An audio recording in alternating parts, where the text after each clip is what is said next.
July 2009. The Russian government declassifies top-secret documents detailing USO encounters with the Russian Navy.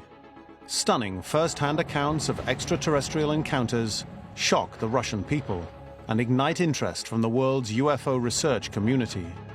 But how could such compelling accounts have been kept secret for so long? And why? The problem that we had in the Soviet era, prior to 1992, you're dealing with fundamentally a totalitarian system in which UFOs and USOs were not to be talked about. So there was a lot of secrecy. And with the end of the Soviet Union and the release of some of those files that we now have had access to, one of them concerns an undated account of a Russian submarine in the South Pacific. A Russian nuclear sub encountered a formation of what appeared to be alien spacecraft at depth under the water. At a depth of approximately 260 meters, crew aboard a fully weaponized Russian nuclear submarine detect 6 unknown objects on their sonar, traveling in formation directly towards them. What's even more alarming is the speed at which the objects are traveling, in excess of 265 miles per hour. This was hugely unnerving for these highly trained military personnel, and it was quite unlike anything they'd ever seen or experienced before. 6 disc-shaped objects traveling in formation continue on their trajectory, gaining speed as they head directly towards the submarine.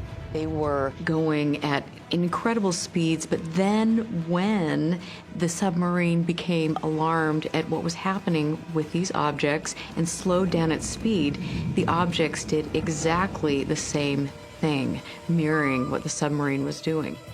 The Russian crew are at first stunned by what they're witnessing, then quickly man their battle stations. The captain, fearing that a collision was imminent and that he was under attack, ordered an emergency surfacing of the submarine. The submarine finally breaches the surface, narrowly avoiding a collision. But what happens next is even more astonishing. So here's the Soviet submarine commander dealing with this terrifying situation. They then saw through the periscope these 6 objects come out of the water and take off at some absurdly fast speed. One can only speculate about the intent of these USOs. Was this a hostile act of some sort, or were they just fleeing detection? We don't know. Researchers believe what the Russians encountered was a squadron of underwater extraterrestrial spacecraft. If you can travel that fast underwater, water is just another medium, so their craft can fly underwater just like they can above water. That tells me that these aren't conventional technology. It's nothing earthly made. What we're dealing with here is very clearly advanced technology. So we have to draw the conclusion that perhaps this is some sort of extraterrestrial technology that we're dealing with. That's what makes this case so compelling. The speed, the movement of the objects, and the rate that they disappeared. It's incredible. However, the most chilling encounter revealed in Russia's declassified reports doesn't involve unidentified submersible objects, but the alien creatures believed to inhabit them. Siberia, 1982. With a depth of 1,642 meters, Lake Baikal is the deepest freshwater lake in the world. Russian Navy divers are conducting a research mission. Given the depth of the lake and its frigid temperature, little is known about what lies beneath the surface. 7 Russian divers are at a depth of 50 meters, when suddenly the frogmen realize they are being watched. These strange humanoid figures were much bigger than human beings and appeared to be wearing helmets of some sort. What on earth are we to make of an encounter like this? It's one thing to talk about USOs, but quite another to talk about humanoid entities deep in the lake. These were large beings, human-shaped but like 9 feet tall, wearing what seemed like very tight-fitting silvery suits. Not your normal scuba gear, basically.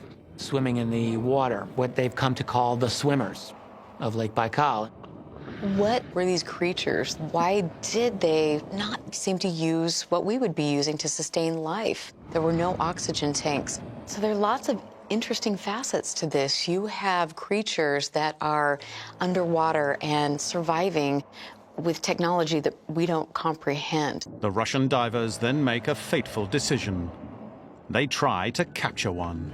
The divers attempted to capture one of these creatures, but at this point, so the documents say, the entities reacted. A powerful, unknown force suddenly propels the entire group of divers up from the deep water to the surface. They did a rapid rise to the surface of the water. Well, when you do that too fast, you suffer from decompression and you get the bends, and it's deadly. There were 7 of these divers, and 3 of them died. And 4 were very severely injured as a result of this. Why did these creatures react the way that they did? I have to think that when we began to act aggressively, when the divers wanted to capture one of these creatures and throw a net over it, that perhaps they were reacting in a defensive way when they expelled the divers to the surface. If we can believe what we've read in the reports, these are extraterrestrial beings, something otherworldly. Could these Lake Baikal creatures really be from another world, as UFO researchers believe? According to Russian documents, the surviving divers were too shaken to speak about the incident. But researchers believe the Russian government prevented them from speaking out. And if that's the case, what could they have been trying to keep secret? They would be concerned about the potential threat, but they'd also be intrigued to know what these entities were, what the technology that they possessed was, and of course, could they acquire that technology themselves? And indeed, weaponization is always something at the back of the mind of any government official looking at the UFO and indeed USO mystery. If there's a technology down there more advanced than our own, we want it. UFO investigators believe the Lake Baikal encounter indicates that extraterrestrials may be able to survive frigid water, and that interaction with them comes with risks. But if that's true, where was their craft?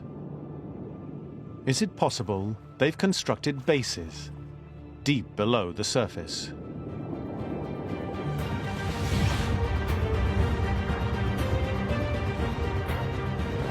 The oceans are about as remote a place as you can get on this planet. If you want to conduct yourself on a world secretly without a lot of interference, it's actually ideal.